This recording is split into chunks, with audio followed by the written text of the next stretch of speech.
Hey guys, welcome back. I'm JT from delicatebeats.com and boostmybeat.com.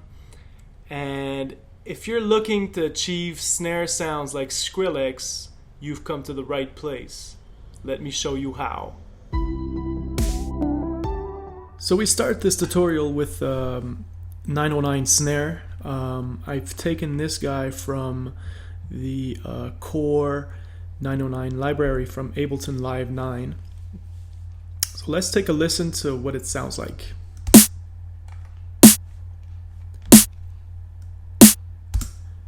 The 909 library comes with a bunch of controls that are tailored to the different sounds. In this case, there's the snappy, the pitch, and the low cut. And if we take a look at what it does, basically it gives you already this big notch around, this guy is around 150, and by controlling the EQ you can control the punch. So if we play around with it a bit,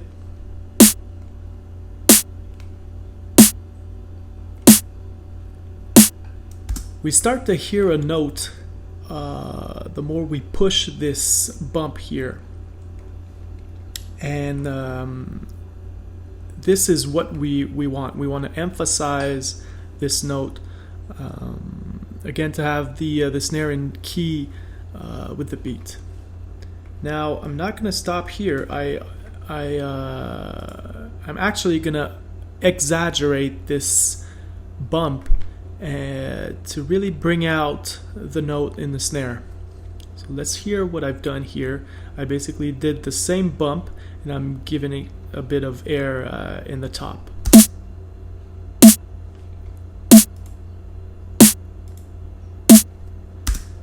So you see how now the snare sounds boop, boop. This is exactly what we want because it's going to cut through much easier in the mix if it's in key with the rest of the song. And because I'm exaggerating the EQing so much, I've put a limiter at the end. So here's our snare now.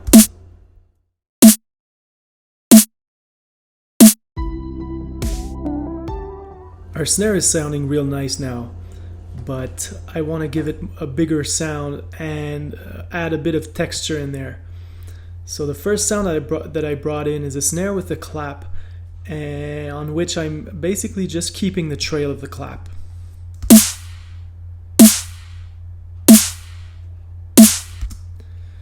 At first I was playing the layered sound with the attack transients at the start, but I feel like it gives it a bit more control and a cleaner sound when I take it out. Just for the sake of it, I'm going to play it both.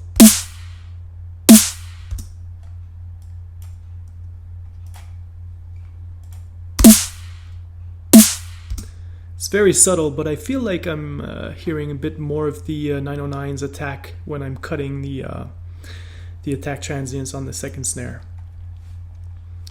On this guy here, I'm making sure that none of the 150 to 200 hertz frequencies clash with the 909, so I just removed them all together. And I'm removing a bit of the air because I felt like it was sounding a bit sibilant. So yeah. Next up is a rock snare, on which I'm doing the same thing. I'm really just keeping the texture of the room. I added a bit more air here because I wanted to hear, the texture of the real snare, and I'm even compressing it so it brings out even more of the character of that rock snare.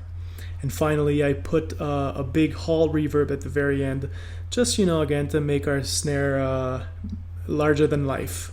So here it is.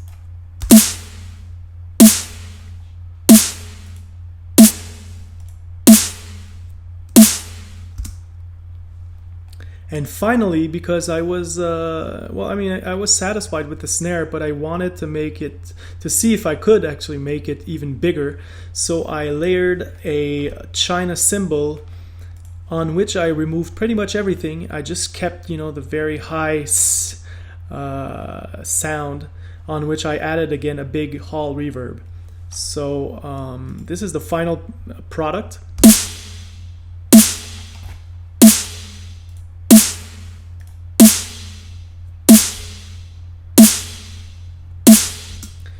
Now that I have all these layering options, I could export different versions of my snare.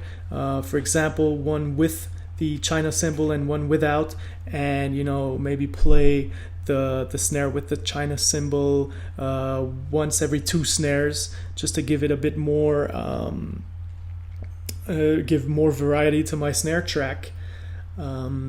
So this is basically how Skrillex described in an interview how he sound designs his snares. If you have any questions, don't hesitate to ask them in the comments. And thank you very much for listening.